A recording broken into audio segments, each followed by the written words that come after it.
like any other for the poor laborers who depended on the forest for their livelihood. But what awaited them at the end of that dirt road was not the sound of chainsaws or the smell of fresh wood, but a sight that would forever remain unforgettable for the entire Cumberland Mountains. A group of loggers ventured into the remote forest of Harlan Appalachian region. Early in the morning of November 18, 1979, while the mist still county, Kentucky, they thought it would be just another day at work. A tiring day clung to the 13 men lay dead in an open field. Their bodies were scattered in a semicircle, facing an abandoned wooden house that had rotted away over the years. Some had been shot at close range. Others bore signs of being restrained, as if they had known what awaited them. This was not a spontaneous shooting, not a momentary fit of rage. Rather, it was an orderly, cold-blooded slaughter that had lasted for hours the previous night. What makes this case so haunting isn't the number 13, but the fact that none of them were bad guys. They weren't criminals, gang members, or people who sought violence to spread fear. They were husbands, fathers, ordinary workers, people trying to make a living in a land forgotten by time and the economy. They were there for work, for food, and because they believed that the law and contracts still held true. The massacre not only exposed a crime, but also revealed a deeper tragedy. The tragedy of honor clashing with law, of local culture confronting the outside world, and of people pushed to their limits, believing there was no other way but to judge each other's fate with their own hands.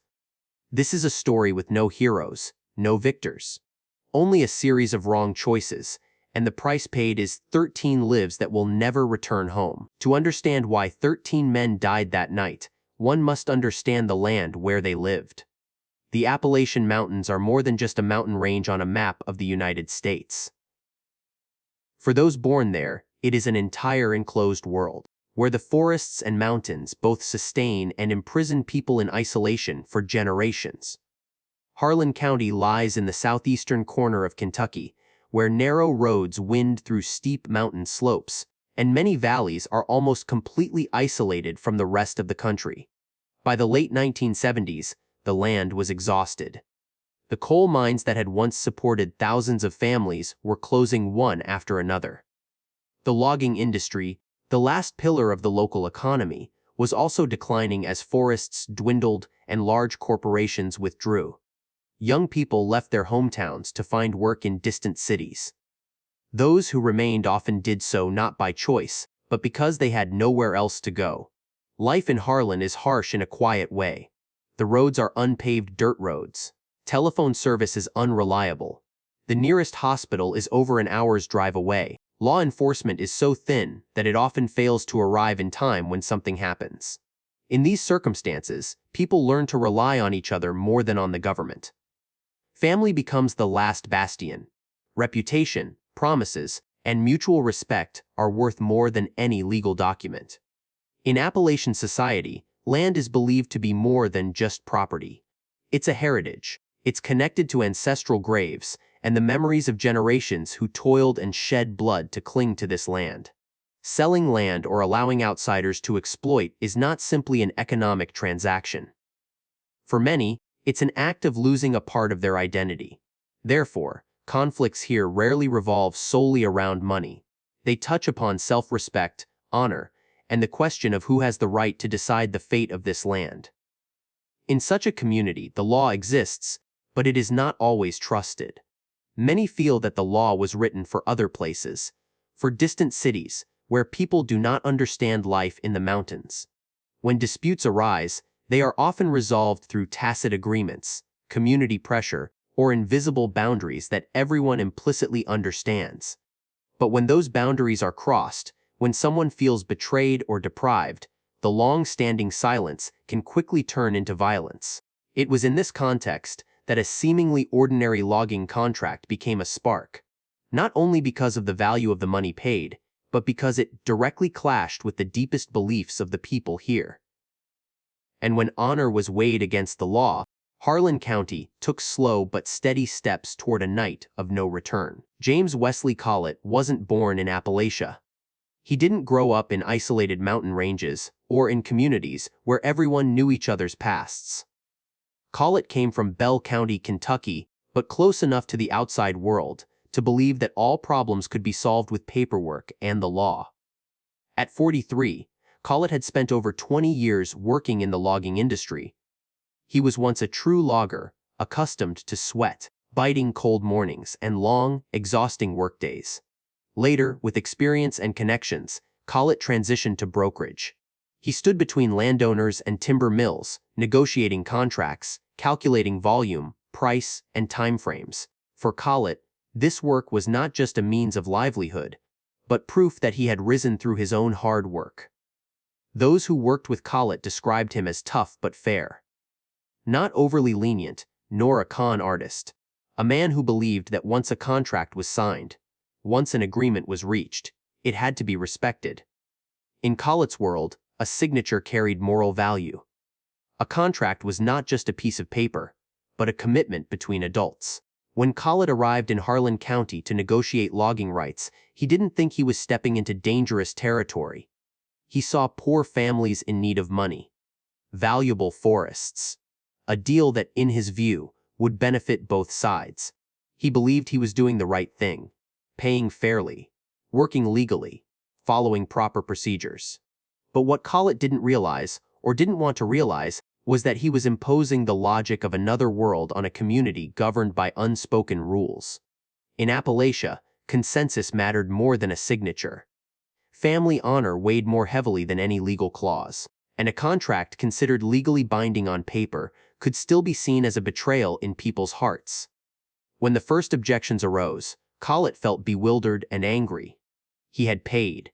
He had the signatures. He believed he was being treated unfairly. For Collett, giving in meant not only losing money, but also denying the entire path he had taken. He feared that if he backed down, he would lose credibility, his position, and perhaps even himself. Collett's unwavering belief in the law and in justice prevented him from realizing he was caught in a conflict that could not be resolved by reason alone.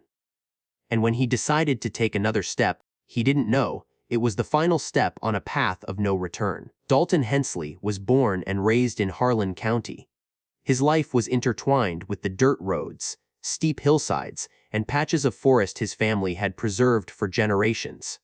For Dalton, land wasn't just property to be bought and sold. It was memory, identity, proof of his family's existence in a harsh land where life had never been easy.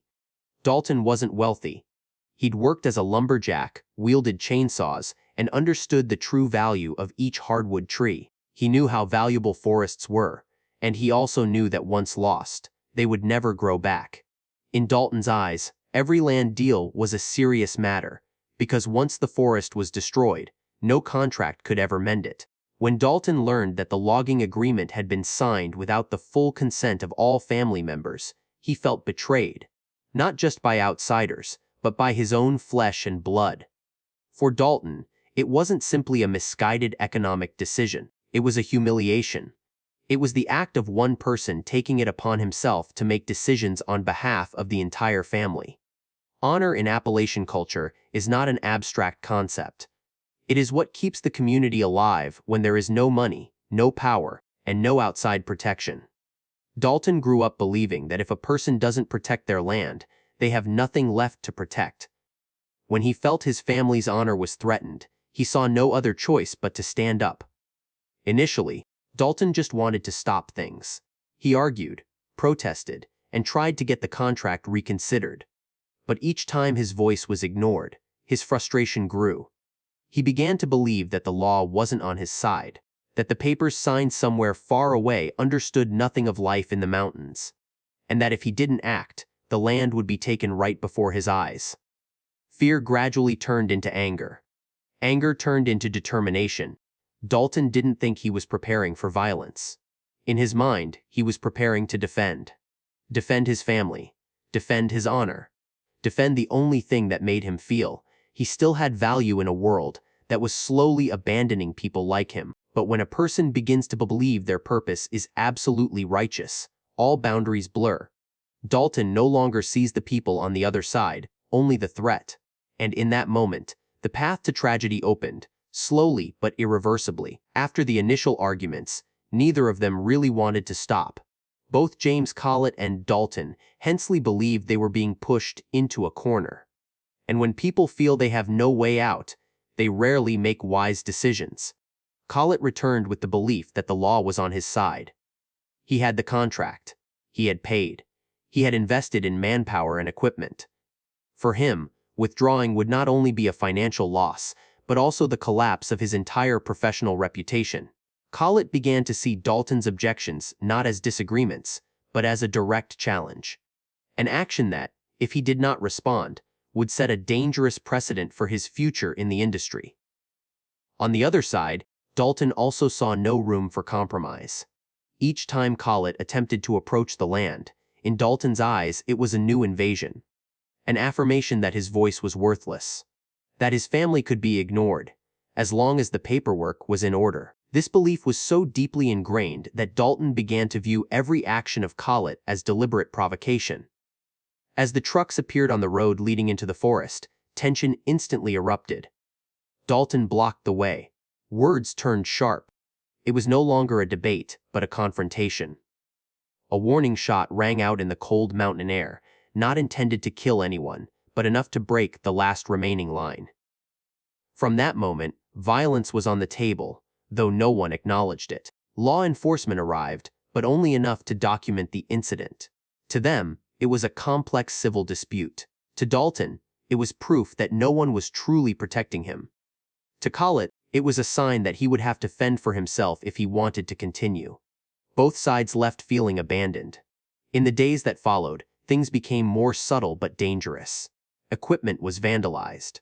Tires were slashed. Machinery was damaged. There was no clear evidence, only suspicion and resentment. Collett believed he was being hunted. Dalton believed he was being coerced. And in each man's mind, the image of the other gradually transformed into that of an enemy. None of them woke up in the morning and decided to commit a massacre. But every small choice, every refusal to listen, every step forward, despite knowing the increasing risks, contributed to pushing them closer to the abyss. Mistakes followed one another, not out of malice, but because both believed that retreating meant losing everything. By mid-November, the atmosphere in Harlan was so heavy it was intuitive. Whispers circulated about what was to come. There were anxious glances. There were vague warnings, but no one was strong enough to stop. The road ahead was too narrow, and both sides were walking with the belief that they had no other choice. After the initial arguments, neither of them really wanted to stop. Both James Collett and Dalton Hensley believed they were being pushed into a corner. And when people feel they have no way out, they rarely make wise decisions. Collett returned with the belief that the law was on his side. He had the contract. He had paid. He had invested in manpower and equipment. For him, withdrawing would not only be a financial loss, but also the collapse of his entire professional reputation. Collett began to see Dalton's objections not as disagreements, but as a direct challenge. An action that, if he did not respond, would set a dangerous precedent for his future in the industry. On the other side, Dalton also saw no room for compromise. Each time Collett attempted to approach the land, in Dalton's eyes it was a new invasion.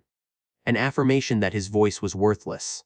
That his family could be ignored, as long as the paperwork was in order. This belief was so deeply ingrained that Dalton began to view every action of Collett as deliberate provocation. As the trucks appeared on the road leading into the forest, tension instantly erupted. Dalton blocked the way. Words turned sharp. It was no longer a debate, but a confrontation. A warning shot rang out in the cold mountain air, not intended to kill anyone, but enough to break the last remaining line. From that moment, violence was on the table, though no one acknowledged it. Law enforcement arrived, but only enough to document the incident. To them, it was a complex civil dispute. To Dalton, it was proof that no one was truly protecting him. To Collett, it was a sign that he would have to fend for himself if he wanted to continue. Both sides left feeling abandoned. In the days that followed, things became more subtle but dangerous. Equipment was vandalized. Tires were slashed. Machinery was damaged. There was no clear evidence, only suspicion and resentment. Collett believed he was being hunted. Dalton believed he was being coerced. and in each man's mind, the image of the other gradually transformed into that of an enemy. None of them woke up in the morning and decided to commit a massacre. But every small choice, every refusal to listen, every step forward, despite knowing the increasing risks, contributed to pushing them closer to the abyss. Mistakes followed one another, not out of malice, but because both believed that retreating meant losing everything. By mid-November, the atmosphere in Harlan was so heavy it was intuitive. Whispers circulated about what was to come. There were anxious glances. There were vague warnings, but no one was strong enough to stop. The road ahead was too narrow, and both sides were walking with the belief that they had no other choice. Gerald Pike never thought he would survive. The moment the bullet pierced his shoulder, he fell to the cold ground, the excruciating pain paralyzing his body. Blood soaked his shirt, his breathing was ragged, and only one thought ran through his mind: if he moved, he would die. Gerald lay motionless in the dark woods, half his body obscured by weeds and dry leaves. He tried to control his breathing, forcing his body to become invisible.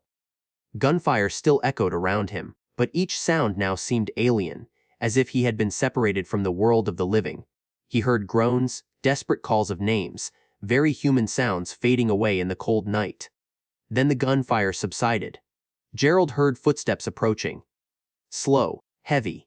He squeezed his eyes shut, knowing it wouldn't make him any safer. In the darkness, he heard familiar voices, people who just hours before had been arguing, angry. Now, all those emotions had turned into a terrifying coldness. Gunshots rang out at close range. Gerald couldn't see them, but he knew what was happening. He clenched his teeth to keep from making a sound. In his mind, each second dragged on endlessly. Fear was no longer a feeling, but a state of being. He didn't pray, he didn't think. He just tried to survive. When everything was completely silent, Gerald lay there for a long time. He couldn't believe the night was over. Only when he heard the sound of the car driving away did he begin to crawl, little by little, using his remaining arm. The pain made him dizzy, but his survival instinct seemed stronger than anything else. Gerald wandered through the woods for hours, disoriented, cold, and exhausted. It wasn't until dawn broke that he saw the first paved road. A truck stopped. And for the first time since that night, he knew he was safe. But survival didn't mean liberation. In the years that followed, Gerald Pike carried the night of November 17th to his sleep. He left Kentucky, he left Appalachia, but he couldn't leave the memory of those who never emerged from that forest.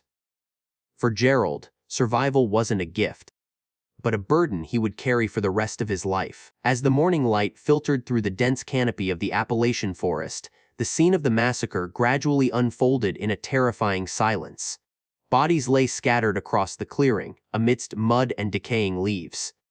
There were no more gunshots, no more screams. Only the traces of a night witnessed and kept secret by the mountains and forests remained. Kentucky State Police arrived late in the morning. For many of them, the scene was beyond anything they had ever experienced. It wasn't a single shooting, but an organized killing spree. Shell casings lay scattered on the ground, from various types of guns. Some bodies had very close-range wounds, indicating that the final moments had passed when the victims were no longer able to resist. Securing the crime scene proved difficult. The remote location, poor road access, and cold, damp weather slowed down evidence gathering. But the biggest challenge didn't come from the terrain, but from the people. The surrounding houses were locked. Eyes watched from afar, wary and cautious. In Harlan, people weren't used to talking to the police, especially when the case involved someone from the area. The investigators knocked on every door, asking the same questions. Did you hear anything last night? Did you see anyone? Most of the answers were the same: no. I don't know. I didn't hear anything. I didn't see anything. Even though everyone understood that with the number of gunshots that night, the silence wasn't accidental. It was part of the culture. A way for the community to protect itself from the outside world. The only turning point came from the hospital where Gerald Pike was being treated. As the initial shock wore off, his account gradually became clearer. He described the location, the voices, what he heard in the darkness. This testimony not only provided clues but also broke the wall of silence surrounding the case. From those details, the pieces began to fit together. The ambush's layout, the number of participants, the prior preparation. This wasn't an act of panicked self-defense, but a deliberate attack. A decision had been made before the first bullet was fired. When the arrest warrants were issued, the atmosphere in Harlan became more tense than ever. Some felt relieved that the truth was finally being revealed. Others viewed the investigation as an intrusion, as bringing outside laws into the judgment of matters they believed only those involved truly understood. And it was in this division that the case became more than just the story of 13 deaths. It became a deep rift in the heart of an entire community. The trial for the Harlan County Massacre began in the spring of 1980. For weeks, the courtroom was packed with people. Not only reporters and lawyers, but also local residents, familiar faces of Appalachia, carrying with them tension, anger, and the fear of judgment. Dalton Hensley appeared in court unusually calm. He didn't avoid eye contact, nor did he show the remorse many had expected. For Dalton, what had happened wasn't a senseless crime, but the inevitable consequence of an intrusion he believed he felt compelled to prevent. In his testimony, he didn't deny firing the gun. He only denied being the perpetrator. The defense constructed its argument around self-defense and property protection. They portrayed Dalton as a man cornered, abandoned by the legal system, forced to stand up for himself to protect his family and land. Witnesses were called to speak about his character, his hard work, and his belief that honor and land were non-negotiable. But the prosecution presented a different story. A story fabricated from bullet casings, the location of the bodies, and the testimony of survivors. They argued that this was not a surprise confrontation, but a carefully planned ambush. The close-range gunfire, the victim's inability to resist, all indicated that the line of self-defense had long been crossed. When Gerald Pike stepped up to the witness stand, the room fell silent. His voice trembled, but his account was clear. He spoke of no hatred. He simply recounted what he had heard, seen, and those who could no longer speak. In that moment, the 13 victims seemed to be present in the courtroom, not through images, but through the heavy silence that enveloped everything. After days of deliberation, the jury entered the deliberation chamber. When they returned, the tension was palpable. The verdict was read. Dalton Hensley was sentenced to life imprisonment without the possibility of parole. The others received lengthy sentences. With the law, justice had been served. But outside the courtroom, emotions were far from unified. Some families wept, believing that the truth had finally been revealed. Others turned their backs, believing the court had failed to understand Appalachia, to understand honor, and to understand why things had gone this far. The trial was over, but the division remained. It continued to exist, silently, like a scar that would never heal in the heart of this community. After the verdict was announced, Harlan County never returned to normal. There was no celebration, no sense of victory. Only a heavy silence permeated the valleys and the small roads leading into the mountains. 13 men were dead, and no sentence could bring them back to their families. Wives who lost their husbands. Children who grew up without a father. Dinners missing a familiar chair. For them, tragedy doesn't end in the courtroom, but begins there. Meager financial support cannot fill the emotional void. The pain becomes a part of daily life, silent but persistent. The Hensley family was not spared either. The community was deeply divided. Some supported them. Others turned against them. Once close family ties were severed forever. The land that had given them everything ultimately lost its ownership to a timber company after years of legal battles. What Dalton had tried to protect at all costs was ultimately lost, only at a price far greater than anyone could have imagined. The forest where the massacre took place is gradually being recovered by trees. The old dirt road has almost disappeared. The abandoned wooden house has crumbled over time. There is no official memorial, no commemorative plaque. But for those who know the story, it was never an ordinary forest. It carries the memory of a night when humanity crossed the line. This story doesn't offer a clear lesson, nor does it provide a simple answer about right and wrong. It only reminds us that when people lose faith in dialogue, when honor and fear override understanding, tragedy can strike anywhere. even in the seemingly most peaceful places. And the most painful legacy of that night is not the death, but the fact that all of this could have been avoided. The story in Harlan County doesn't end when the gunfire ceases, nor does it truly end when the verdict is announced. It continues to live on in the memories of those who survived, in the broken families, and in the question that no one wants to answer too quickly. James Collett believed in the law. He believed that papers and signatures could protect people from chaos. Dalton Hensley believed in honor. He believed that there were things that could not be negotiated, no matter the cost. Both acted based on beliefs they considered right. And that is what makes the tragedy more painful than any simple story of good and evil. 13 men died not because they wanted to harm anyone, but because they were caught up in decisions made by others. They were victims of pride, of fear, and of a world where dialogue was replaced by guns. None of them woke up that morning with the intention of never returning home. This massacre forces us to ask ourselves, when the law is not trusted, what will people rely on to judge right from wrong? When honor is wounded, what boundaries prevent us from crossing the ultimate limit? And if you were born into their circumstances, raised with those values, and driven to such a desperate situation, would you truly be sure that you would choose differently? Perhaps the most terrifying aspect of this story lies not in what happened, but in the fact that it shows tragedy doesn't require evil people to be born. It only needs people who believe they have no other choice.